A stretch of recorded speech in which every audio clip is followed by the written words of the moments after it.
तो आज दरवाजा ऋषि भगवान से भी अब माफी मांग करके कोई लाभ नहीं हुआ और जिनको जलाने के लिए कोशिश की थी अब उनके पास ही जा।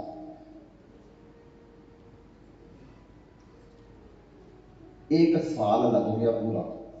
दरवाजा ऋषि दौड़ रहे, एक साल पूरा लग गया दौड़ते दौड़ते।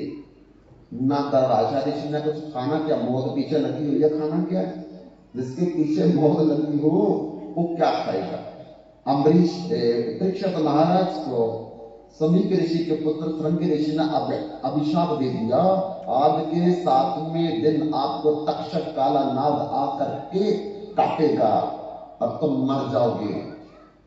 बस भूख खत्म होगी, प्यास खत्म हो, राजपाट छोड़ दिया सब कुछ। हिम्मत नहीं अब कि कुछ खाने की इच्छा हो, पीने की इच्छा हो।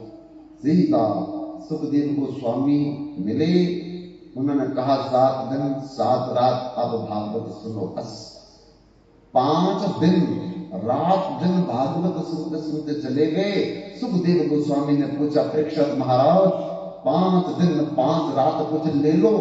बोले मौत नजर आ रही है, किसको पानी नजर आ रहा है, किसको रोटी नजर आ रही है, मुझे तो मौत ही दिखाई दे रही है। बंधु इसलिए दो बातों को भूल मत दे, चाहे कल्याण नारायण एक मौत।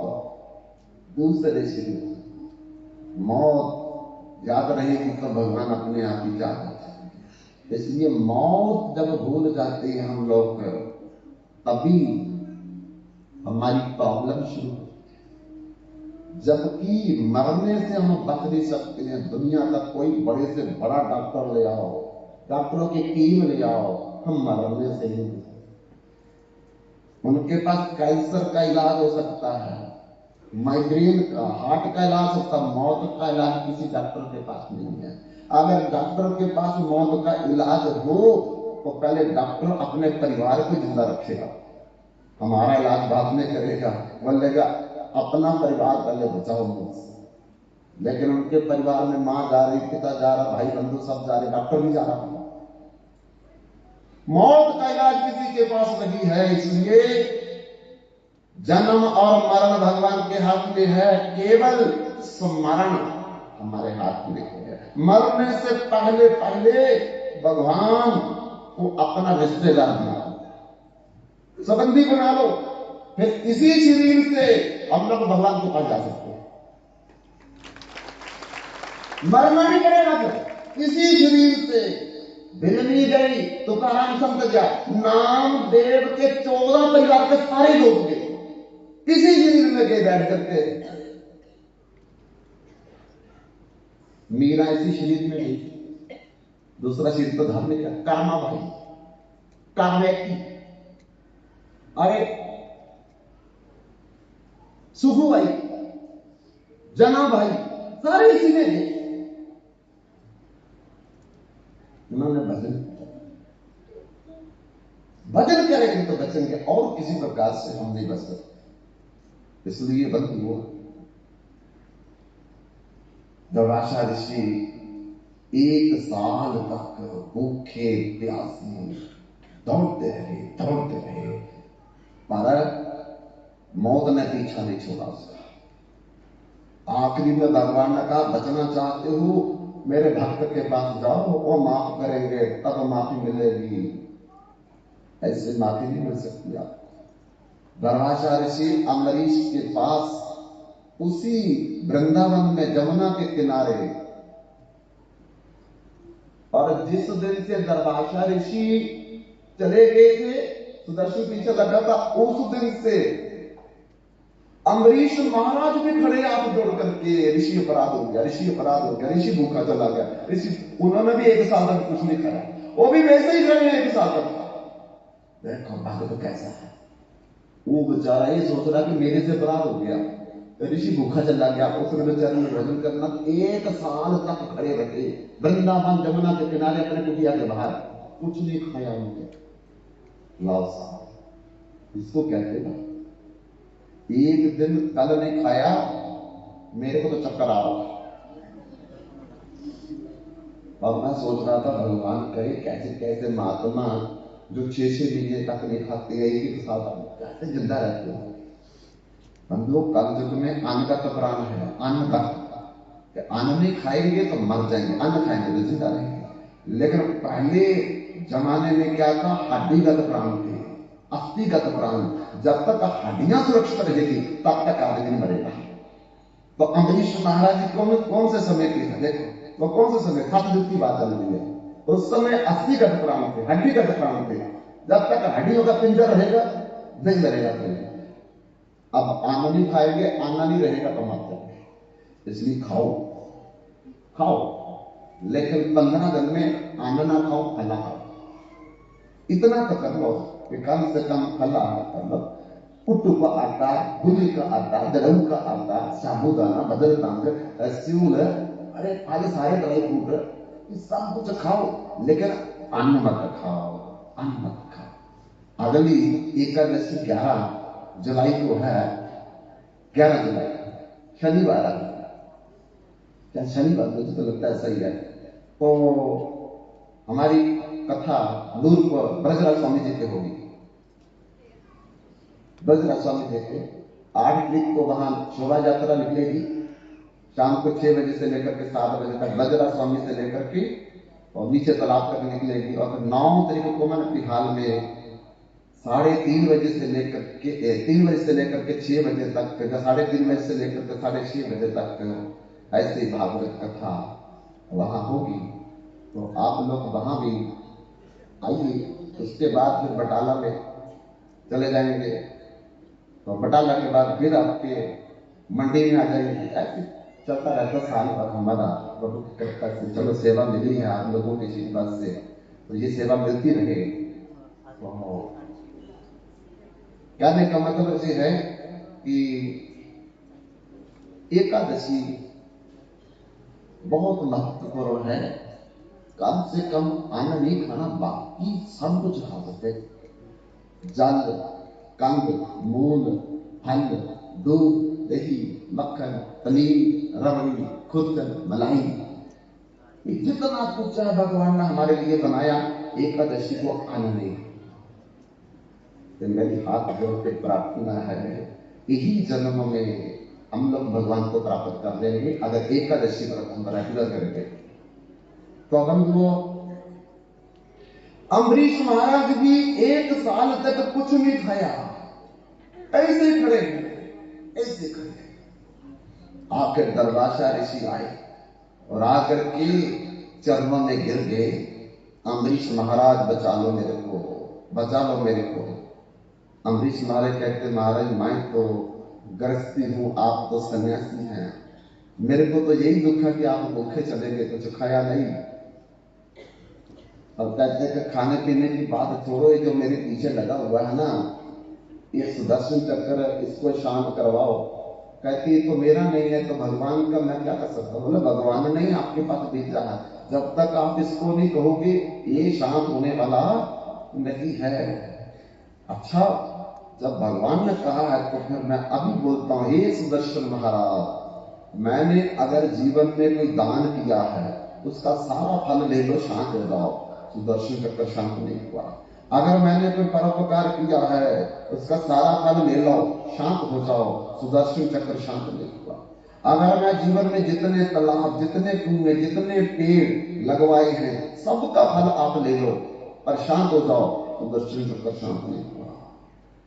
मैंने जीवन में जितने भी व्रत किए हैं आज तक उनका फल ले लो, शांत हो जाओ, सुदर्शन चक्र शांत नहीं। तब अम्बरीश महाराज ने कहा, अगर मैं जिंदगी में कोई एकादशी व्रत किया है उसका फल मैं आपको देता हूं, आप शांत हो। तो बस एकादशी का नाम दिया तो सुदर्शन बिल्कुल शांत हो। दरवाजा ऋषि की जान बच गई। भक्त की इतनी महिमा। आज ध्रुव जो है वो नारद जी के आगे खड़ा है, दोनों भक्त है भगवान की। एक को भगवान मिल गया, एक को अभी भगवान को पाना है। तो नारद जी ने ध्रुव को गले में तुलसी की माला पहनाई कि गले में तुलसी की माला रहेगी, जमदूत नहीं पकड़ेगी, क्योंकि तुलसी के पास जमदूत आ ही नहीं सकता। आपके घर में तुलसी होगी तो घर में भी तब जमदूत नहीं आ सकता। और बताओ, एक बार एक कारपेंटर, लकड़ी का काम करने वाला था ना, एक गांव में काम करके जब रात को अपने गांव में वापस आ रहा था तो रास्ते में उसको 3 भयंकर आदमी खड़े दिखाई दिए। वो डर गया बेचारा, और डर गया तो उधर ही बैठ गया अपने औजार लेकर के। अब मैं क्या करूं, ये पता नहीं कौन है, चोर है, डाकू, लुटेरे हैं, ठग है क्या। पर उस समय तो मोबाइल नहीं थे, पेजर नहीं थे, टेलीफोन नहीं थे। घर वालों को कैसा बताए कि मैं क्यों नहीं आ रहा, अगर मैं नहीं जाऊंगा तो घर वाले आ जाएंगे सारे ढूंढने मेरे को। इसलिए कोई जो कुछ होगा देखा जाएगा, मैं चलूंगा। उसने अपनी बोरी उठाई, औजार की, चल पड़ा। और वो 3 आदमी भयंकरों के नजदीक से निकल गया, उन्होंने कुछ नहीं बोला। अब उसका हौसला बढ़ गया, उत्साह आ गया कि भाई कुछ नहीं बोलते हैं। फिर आया उनके पास वापस वापस आकर के पूछने लगा, भाई तुमको तो कभी गांव में देखा नहीं, दूसरे गांव में भी कभी नहीं देखा, तुम्हारी शक्ल ये अजीबो गरीबा, कौन हो? उन्होंने कहा, हम जमदूत हैं। वो बेहोश हो गया। पहले देखो गुजर गया, तब पता नहीं था कि ये जमदूत है। जब उन्होंने बोला हम जमदूत है तो बेहोश हो गया, गिर गया जमीन पर। उन्होंने होश में लाया किसी प्रकार से और कहा, तेरे को लेने नहीं आए हम। कहते फिर किसको लेने आए? अभी छुप करके देखो, इधर झाड़ी पे एक बैलगाड़ी आएगी। वो बैलगाड़ी जब हमारे सामने आएगी, इसीलिए हम जहां खड़े हैं इधर ही इसने मरना है। हम इधर खड़े हैं, बैलगाड़ी जब जहां आएगी हम उसका पहिया तोड़ देंगे। उसको नहीं पता लगेगा, वो सोचेगा अपने आप टूट गया, लेकिन तोड़ेंगे हम। इसीलिए जब कार एक्सीडेंट होता है, लोग मर जाते हैं, तो कार एक्सीडेंट ड्राइवर की गलती होगा, वो जो जमदूत आते हैं वो करा लेते हैं, अपने आप कर एक्सीडेंट करवा लेते हैं। पैर से गिर गया, छत से गिर गया, नाले में गिर गया, ना का नहर में गिर, इस सब कुछ करवा लेते हैं वो। हम कितने भी इंटेलिजेंट है, कितने भी अक्लमंद है, कितने भी बुद्धिमान है, तुमसे थोड़ी है, और किसी को दिखते भी नहीं हो। वो सब कुछ करवा ले, जहां मरना वही पकड़ के ले जाएंगे। कैसे ले जाएंगे हमको नहीं पता, हमारी फ्लाइट भी पकड़ेगी हमको तो पता नहीं है, लेकिन हमारा मन कहता चलो वहां चलते हैं। वहां जाकर के पेड़ पर चढ़ते हैं, बस पेड़ पर चढ़े, नीचे गिर गए। वो करवाया किसने? काल भगवान ने करवाया। बंधुओं, आपने विक्रमादित्य का नाम सुना होगा, राजा विक्रमादित्य का नाम सुना होगा। तो राजा विक्रमादित्य जो है, वो रात को अपने नगर में कपड़े बदल करके, भेष बदल करके पहरा देते थे। कोई चोरी ना करे, अपराध ना करे, ठगी ना करे, कोई डकैती ना करे। एक दिन जब पहरेदारी दे रहे थे तो पेड़ के ऊपर एक आदमी को देखो लकड़ी काट रहा था, चोरी पकड़ने के लिए राजा आगे गया। लेकिन तब क्या देखा कि अभी वो पेड़ के पास पहुंचे विक्रमादित्य, तो उसके पहले ही एक ऋषि उसके ऊपर चढ़ रहा था। और जैसे ऋषि को वो लकड़ियां काटने वाले ने देखा, उसका हाथ छूट गया, कल्हाड़ी भी नीचे गिर गई और वो भी नीचे गिर गया। नीचे गिरते ही प्राण निकल गए। राजा ने जाके देखा, हिलाया डुलाया, फिर वो ऋषि को देखने लगे कि ऋषि कहाँ है। तो ऋषि उतरा पेड़ से, उतर करके तो रास्ते में जाने लगा। विक्रमादित्य उसके पीछे पीछे चलने लगा। आगे चलते चलते ऋषि एक नौजवान लड़की बन गई। अब ऋषि नहीं रहा, नौजवान लड़की बन गई। राजा हैरान हो गया, अरे ये तो अभी ऋषि था, अभी तो नौजवान लड़की बन गई। तब उसके पीछे पीछे चलने लगा। लड़की जाकर के चौराहे पर बैठ गई एक पत्थर के ऊपर। और उसी समय राजा झाड़ियों में छुप करके देखने लगा, तो क्या देखा, उसी के सैनिक दो जुर्माबाई थे, वो भी रात को उस चौराहे पर पहुंच गए और आपस में बातें कर रहे थे। लड़की को देख करके लड़की से पूछने लगे ये देवी तुम कौन हो, आधी रात को यहां क्यों बैठी हो? तो उस लड़की ने जवाब दिया, मेरी शादी नहीं हो रही और मां बाप दुखी हो गए हैं। लड़का कोई मिलता नहीं, मिलता है तो टिपड़ा नहीं मिलता, टिपड़ा मिलता तो गुण नहीं मिलते, गुण मिलता तो ग्रह नहीं मिलते, ग्रह मिलते हैं तो राशियां नहीं मिलती, बड़ा भारी प्रॉब्लम है। मां बाप कहते हैं पुत्री अब तू अपना विवाह खुद कर ले, हम हार गए, हमारी जुतियां दस गई, लड़का ढूंढते ढूंढते पर तेरा उपयुक्त वर नहीं हमको मिला, अपने आप ही तू वर को देख लो। तो मैं इस चौराहे पर बैठी हूं कि मेरा कोई वर मिल जाए। और दोनों जुड़वा भाई बोलने लगे, हमारा भी विवाह नहीं हुआ, शादी नहीं हुई, हम दोनों में से जो तुमको पसंद है तुम उससे विवाह कर लो। वो कन्या क्या बोलने लगी, ये सब कुछ राजा विक्रमादित्य सुन रहे थे, जारी के पीछे बैठ करके कहती तुम्हारे कद एक जैसे है, रंग एक जैसे है, बोलने की शैली एक जैसी है, कपड़े एक जैसे है, पर एक चीज का मुझे पता लग जाए फिर मैं उसी से विवाह करूंगी। उन दोनों ने बोला कौन सी चीज है? आप में ताकतवर दोनों में कौन है? तो क्या करे? बोले अपनी अपनी तलवार निकाल करके अपना युद्ध करके परिचय दो, दोनों में ताकतवर कौन है? जो ताकतवर होगा हम उससे विवाह करेंगे, वो मेरा वर होगा। अब उस कन्या से विवाह करने के लिए दोनों तलवार निकाल करके म्यान से लड़ने लगे और लड़ते लड़ते लड़ते लड़ते एक समय ऐसा आया, एक ने उसकी गर्दन काट दी, दूसरे ने उसकी गर्दन काटी, दोनों ही धरती पर गिर गए और कन्या जोर से हंसी, हाका मार करके उठ करके चल पड़ी। राजा विक्रमादित्य देख रहे थे इस बात को, राम राम। एक पहले ऋषि, अब नौजवान कन्या, पहले उस आदमी को मरवा दिया, अब दोनों को मरवा दिया, अब पता नहीं क्या करेगी। ये तो पीछे पीछे चलने लगे, तो चलते चलते चलते एक नदी आई और नदी के किनारे किनारे वो नौजवान कन्या चलने लगी और देखते ही देखते राजा के वो अजगर सांप बन गया, सांप बदल गया। अब सांप जब कन्या बन गई तो नदी के जल में वो सर्प चलने लगा। आगे एक किश्ती आ रही थी जिसमें हजारों लोग बैठे हुए थे नदी पार करने के लिए। सर्प जाकर के किश्ती के ऊपर चढ़ गया, हफड़ा दफड़ी में किश्ती उल्ट गई, हजारों लोग पानी में डूब करके मर। सर्प दूसरे किनारे पर गया, एक ब्राह्मण का रूप बना लिया उसने, वृद्ध ब्राह्मण बन गया और पोथी थैला हाथ में पकड़ा हुआ। विक्रमादित्य देख करके ताज्जुब हैरान, वो दौड़ करके किसी प्रकार से दूसरे किनारे जाकर के उस ब्राह्मण के आगे खड़े हो गए और ब्राह्मण के आगे खड़े होकर के बोलने लगे, सच सच बताओ आप कौन? उसने कहा पता नहीं है, दिखाई नहीं दे रहा, मैं ब्राह्मण हूं। बोले नहीं, मैं सब कुछ देख लिया, तुम पहले ऋषि बने, फिर नौजवान कन्या बने, फिर सर्प बने, अभी तुम ब्राह्मण बन गए, सच सच बताओ तुम कौन हो? ब्राह्मण ने कहा तुम कौन हो पूछने वाले, ये बताओ।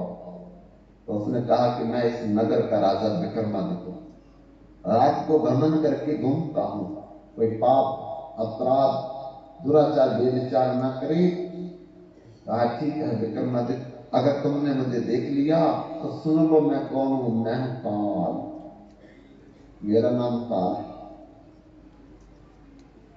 आज की मेरी ड्यूटी खत्म। और लकड़ हरे को मारना से उसने पेड़ से गिर के मरना था, मैंने मरवा दिया। और दोनों भाइयों ने लड़के मरना था, अपने हाथ से मरवा दिया।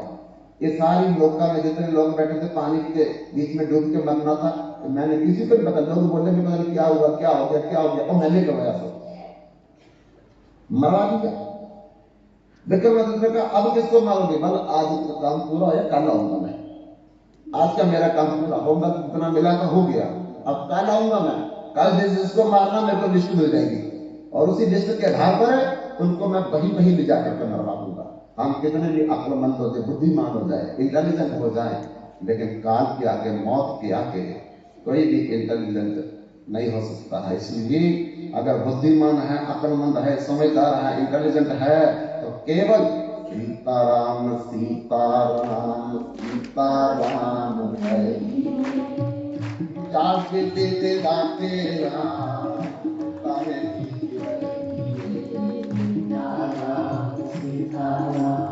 सीताराम कहिए चाहे तेरा केरा आगे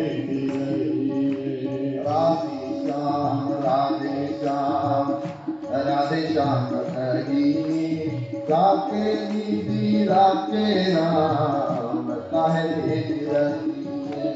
राधे श्याम राधे श्याम कहिए चाहे तेरा केरा आगे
किया अभिमान तो फिर मान नहीं पाएगा किया अभिमान तो फिर मान नहीं पाएगा होगा प्यार वही जो श्री राम को ही भाएगा होगा वही जो श्री राम जी को भाएगा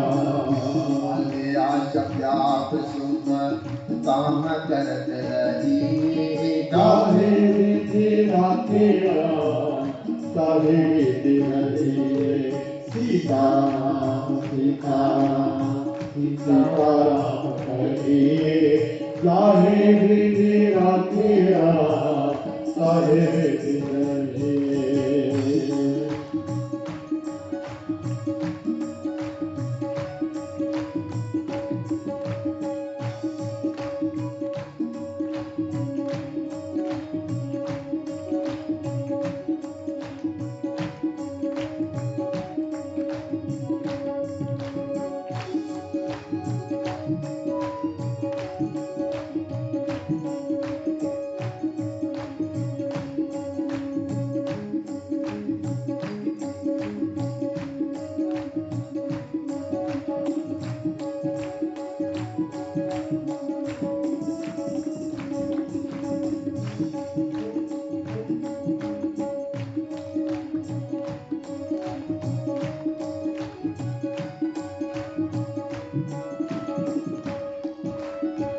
जिंदगी की दौर छोड़ हाथ दीनानाथ के जिंदगी की डोर छोड़ हाथ दीनानाथ के महलों में राखे लाए कड़ी में बात ले महलों में राखे जाए खोपड़ी में बात सुख खाते खाते सीताराम कहिए जागे तेरा तेरा सबे रहे सीताराम सीताराम सीताराम कहिए जागे तेरा तेरा सबे रहे सीताराम सीताराम सीताराम कहिए जाके विधि राखे सीताराम सीताराम सीताराम कहिए राधे राधे राधे सीताराम सीताराम सीताराम कहिए जाके विधि राखे जाके विधि राखे सीताराम सीताराम सीताराम कहिए, जाके विधि राखे राम ताके विधि। मरण और जन्म हमारे हाथ में नहीं, बीमारी और बुढ़ापा हमारे हाथ में नहीं है। कौन सी बीमारी कब लगेगी ये पीछे से लिखा होता है, हम भी कर सकते हैं। बुढ़ापा कब आ जाएगी हमारे हाथ में नहीं, बस केवल भजन हमारे हाथ में है। हर समय चलते फिरते खाते उठते आते जाते सीताराम सीताराम सीताराम, राधे श्याम राधे श्याम, यही बोलने से कलयुग में भगवान हमें मिल जाएंगे और कुछ। और जब माला पर करे तो हरे कृष्ण कृष्ण कृष्ण हरे हरे, हरे राम राम राम हरे हरे। ये कलयुग का महामंत्र है। ब्रह्मा जी के पास नारद जी गए, मैं कलयुग में जा रहा हूं, कोई मंत्र दो जिससे कलयुग मेरे को दुखी न करे। तो ब्रह्मा जी ने कहा, इति षोडश नाम नाम कली कलमश नाशम नाता परतर उपाय सर्व वेदेषु दृश्यते। हे नारद पुत्र, मैंने वेद शास्त्र पुराण उपनिषद वेदांत महाभारत गीता रामायण भागवत सबको पढ़ लिया 3-4 बार। सबको पढ़ने के बाद एक मंत्र मिला, कौन सा? हरे कृष्ण कृष्ण कृष्ण हरे हरे, हरे राम राम राम। बस इससे ऊपर इसको महामंत्र कहते हैं। ये महामंत्र है, ये साक्षात भगवान ही मंत्र रूप में कलयुग में अवतार लेके आए और कुछ करने की जरूरत नहीं है। इससे विश्वास बन जाए, इसलिए सत्संग सुनना पड़ता है ताकि विश्वास हो जाए कि साक्षात मंत्र नहीं, ये भगवान है, इसमें भगवान प्रकट हो जाएंगे। अगर श्रद्धा से इस मंत्र का हम लोग कीर्तन करेंगे, जप करेंगे, अजप करेंगे, सुमिरन करेंगे, कीर्तन करेंगे, नगर कीर्तन, कुछ भी करो, इस मंत्र से भगवान प्रकट हो जाएंगे, कुछ भी मांग लो। इसलिए बंधुओं, कोई बचेगा नहीं। आज ध्रुव के गले में तुलसी की माला डाली है, इसलिए कि जमदूत तुम्हें पकड़े ना। तो बंधुओं, हमारे घरों में अगर तुलसी का पेड़ किसी प्रकार से लग जाए, फिर उसको पानी दो, फिर उसकी गुदाई करो, फिर उसके आगे दीपदान अगरबत्ती जलाओ। तो जिस घर में रात के 9 बजे से लेकर के 12 बजे तक देसी गाय के घी का दीप जलता है, उसके घर में लिख करके दे देते हैं, पितृ दोष, द्रव दोष, मंत्र दोष, भूमि दोष, वास्तु दोष सब खत्म हो जाएंगे। रात के 3 घंटे लगातार अगर वो दीपक जलाए तुलसी के सामने, तुलसी इधर हो इधर दीपक सामने सामने जले, ये 5 प्रकार के दोष उसके घर में खत्म हो जाएंगे। जिनकी कन्याओं का विवाह नहीं हो रहा, मुकदमा लगा हुआ या खत्म ही नहीं होता, घर में फजूल का कला क्लेश है, दुकान नहीं चल रही, फैक्ट्री नहीं चल रही, जमीन का झगड़ा है, पति पत्नी में लड़ाई है, संतान की प्राप्ति नहीं है, बच्चों का विवाह नहीं हो रहा, विवाह हो गया तो लड़की का डाइवोर्स हो तो आ नहीं रही, सब कुछ खत्म हो जाएगा। 9 बजे से लेकर के रात के 12 बजे तक इन नकारात्मक एनर्जियों का, ऊर्जाओं का प्रभाव रहता है, तो दीप जलने से सारा खत्म हो जाता है। और तो कुछ नहीं करना, इतना नहीं कर सकते, पर शर्त है कि देसी गाय का घी होना चाहिए, उसके बिना ही दूसरी गाय के घी से कुछ नहीं हो सकता, उसमें ताकत ही नहीं, गुण ही नहीं है, तो वो क्या करेगा? कर कैसे देखो आप, 1 महीने के अंदर आपको पता लग जाएगा कि आपके घर में क्या सुधार होने वाला है। अब नहीं कर सकते तो कम से कम शाम के समय तो दीपदान दे सकते हैं, वो करिए। 4 परिक्रमा करिए। अगर पृथ्वी की 4 परिक्रमा नहीं कर सकते, 4 धाम की यात्रा नहीं कर सकते, तो तुलसी की 4 परिक्रमा करने से 4 धाम की यात्रा, पृथ्वी की 4 परिक्रमा हो जाती है। तो इसलिए बंधुओं, तुलसी का बड़ा भारी महत्व है। तुलसी की जड़ों में राधा कृष्ण, लक्ष्मी नारायण, सीताराम, रुक्मणी द्वारकाधीश के बैठे हैं, जड़ में है, उनकी जड़ में है। पालो वेद को उनकी जड़ों में, और तने में कौन है? ब्रह्मा, विष्णु, महेश। और टांगियों में कौन है? 33 कोटि देवता। पत्तों में कौन है?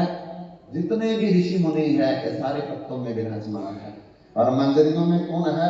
आज तक जितने भी भगवान के भक्त हुए हैं, वो सारे के सारे मंजरियों में बैठे हैं। इसलिए तुलसी नहीं है, वो देखो मंदिर ही पूरा। लेकिन याद रखना, जूती पहन करके तुलसी के पास नहीं जाना। बिना नहाए आपकी परछाई ना पड़े इसके ऊपर। बाथरूम के दरवाजे के सामने तुलसी नहीं लगानी, ये भी ध्यान रखना। बिना नहाए इसको तोड़ना नहीं है। नहा करके तो तोड़ते समय भी पहले हाथ जोड़ो, हाथ जोड़ो, और फिर उसको एक हाथ से पकड़ करके दूसरे हाथ से पत्ते ले लो, और मंजरी शायद पत्ते ले लो। ये भगवान को जब चढ़ाएंगे, तो मैंने उस दिन कहा था, मणिकांचन पुष्पाणि मुक्ताम्यानि च तुलसी दल मात्र से कलामनाहं किशोरसम। तुलसी हीरे, ज्वारात, मोती, कमल के फूल, गेंदे के फूल, पारिजात के फूल, रजनी के फूल चढ़ाने से भगवान जितने प्रसन्न नहीं होते, उतने केवल तुलसी का पत्ता चढ़ाने से, मंजरी, हरी हरी मंजरी, जब मंजरियां आपकी तुलसी में आ जाती है तो उसको काटना होता है, यानी कि लगी रहे। उसको निकाल निकाल करके भगवान के चरणों में चढ़ाओ, या फिर अपने वाटर कूलर में डाल दो। वाटर कूलर में कपड़े में बंद करके डाल दो, वो सारा तुलसी का जल घर वालों को पिलाओ, वो तो चरणामृत बन गया बस। और चरणामृत के बारे में वेद कहते हैं, अकाल मृत्यु हरणम सर्व व्याधि निवारण विष्णु चरणामृत पीतवा पुनर्जन्म न विद्यते। अकाल मृत्यु 84 प्रकार की है। जिस घर में तुलसी का जल दिया जाता है, अकाल मृत्यु नहीं होगी। समस्त बीमारियों खत्म हो जाएगी, नकारात्मक ऊर्जा खत्म हो जाएगी, और मरने के बाद भगवान के धाम की प्राप्ति होगी। ये चरणामृत का है। ठंडे ठंडे बंद कराओ, एक चमचा तो बस, ज्यादा जाना जाना जो बंद करो, और नुकसान होगा अपना। घर में देखो, चेली देवी बैठी है हमारी तुलसी देवी, उसकी 4 परिक्रमा करो, उसके सामने मत्था टेको, उसी से कल्याण हो जाएगा। उसका जल पियो, और क्या पीने की जरूरत है? उसको दीप दान करो। इधर उधर भागने की जरूरत नहीं है। हम अपना समय भी बर्बाद कर रहे हैं और पैसा भी बर्बाद कर रहे हैं। इसलिए हमारे घर में सब कुछ है। भगवान की एक अध्यक्ष तुलसी देवी हमारे घर में विराजमान है, तो फिर हम इतना क्यों डर रहे हैं? तो बंधुओं, वो आदमी जो कारपेंटर था, वो झाड़ियों में छिप करके बैठ गया, और देखते ही देखते एक बैलगाड़ी आई, और बैलगाड़ी जब उन जमदूतों के सामने आई, उन्होंने पहिया तोड़ दिया। अब बैलगाड़ी वाले को नहीं पता कि पहिया कैसे छोटा अपने आप टूट गया, लेकिन वो दिखते थोड़ी है किसी को। हमारा एक्सीडेंट कौन कराते हैं? यही जमदूत कराते हैं, हमको थोड़ी, हमको पता नहीं चलता। लोग सोचते हैं देखो जी पी करके खा कर वो सब कुछ करवा लेते हैं। इसका मतलब यही थोड़ी है कि एक्सीडेंट खाने पीने वालों के होते हैं, दूसरों के नहीं होते हैं। जब रोड साइड पे चलने वालों को होते हैं, जो सही साइड पे चलते हैं उनके भी तो एक्सीडेंट होते हैं। बड़े बड़े महल जहाज जो है वो भी पानी में डूब जाते हैं। इसका मतलब यही है कि जब उसकी मौत का समय आता है, कोई ना कोई बहाना बन जाता है, और कराते कौन है? ये जमदूत सब कुछ करवाते हैं, काल के रूप में आते हैं। पहिया टूट गया, और पहिया टूट गया, तो जब वो टेढ़ा हो गया तो चलाने वाला भी नीचे गिर गया। जब वो नीचे गिर गया तो बैल जो बाएं तरफ था जिधर गिरा, उसने अपने सींगों से उठा करके क्या किया, उस बैलगाड़ी के मालिक को दूर फेंका। और जहां वो गिरा था उसने तो मर जाना था, वो मर भी गया। तो जमदूत उसको पकड़ने के लिए उसके सूक्ष्म शरीर को जमपास में बांधने के लिए दौड़े। वो देख रहा है कारपेंटर, लेकिन क्या है, करंट लगता है, उनको करंट लगता है। जैसे पकड़ने को दौड़ते करंट लगता, हम गिरते जाकर के जमदूत, फिर दौड़ते हैं, फिर पकड़ते उसको, फिर करंट लगता। तब वो कारपेंटर उनके पास आया, मिस्त्री आया, तो जमदूत से पूछने लगा कि तुमने तो कहा था कि इसको हम जमपुरी में ले जाएंगे, ऐसे मरेगा ये, अभी तुमको क्या हो रहा? बोले यही तो प्रॉब्लम हो गई है। बोले क्या प्रॉब्लम हुई है? बोले प्रॉब्लम ये हुई है कि जब गाड़ी का पहिया टूट गया, ये नीचे गिर गया, मैंने उठा करके फेंक दिया, जहां फेंका नीचे तुलसी का पौधा है, ये तुलसी के पौधे से स्पर्श हो गया मरते समय, अब हम नहीं जा सकते। देखते देखते भगवान नारायण के पास आगे विमान में करके और कहते तुम जाओ, अब हम इनको भगवान के धाम में लेके जाएंगे। क्यों? मरते समय तुलसी को स्पर्श करेंगे। इसीलिए हमारे वेद शास्त्रों में मरते समय पंचामृत से स्नान करवाओ और चिता में तुलसी की लकड़ी रखो, और जहां चिता जलती है वहां तुलसी की, चंदन के साथ साथ तुलसी की लकड़ी भी देनी चाहिए। जिसको मरते समय चिता में तुलसी की लकड़ी मिल जाएगी, वो सीधा भगवान के धाम में जाएगा। इसलिए बंधुओं, नारद जी ने ध्रुव जी के गले में तुलसी माला डाल दी और डाल करके फिर मंत्र दिया, कौन सा? ओम नमो भगवते वासुदेवाय, ओम नमो भगवते वासुदेवाय, नमो भगवते वासुदेवाय, ओम नमो भगवते वासुदेवाय, ओम नमो भगवते वासुदेवाय, ओम नमो भगवते वासुदेवाय, ओम नमो भगवते वासुदेवाय, ओम नमो भगवते वासुदेवाय,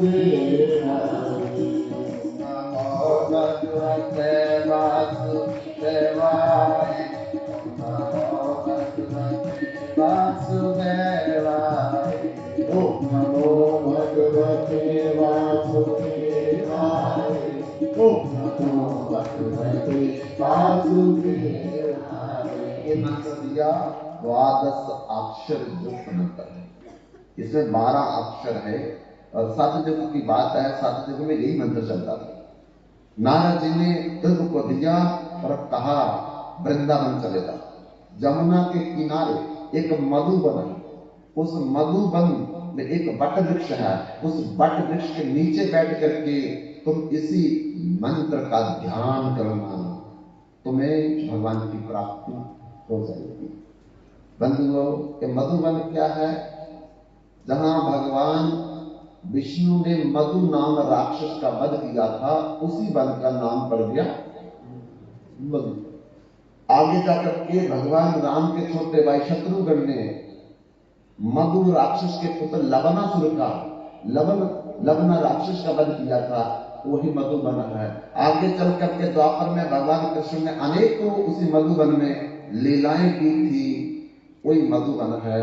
उस मधुबन में बंधुओं ध्रुव जा रहा है और उस समय तो पैदल ही चलते थे, तो बहुत टाइम लग जाएगा, कल ही बोलेंगे जो बात आगे की। और अभी कथा को विश्राम करते हुए वांछा कल्पतरुभ्यश्च कृपा सिंधुभ्यैव च पतितानां पावनेभ्यो वैष्णवेभ्यो नमो नमः। 2 दिन बाकी है और जितना फायदा लाभ हम लोग भगवान की कथा का आशीर्वाद ले सकते हैं। अब बाकी के 2 दिन पता नहीं अगले साल कौन आएगा कौन नहीं आएगा, रहेगा कौन नहीं रहेगा, लेकिन कल के आने वाले 2 दिनों में तो हम मैक्सिमम जो है कथा का फायदा उठा सकते हैं।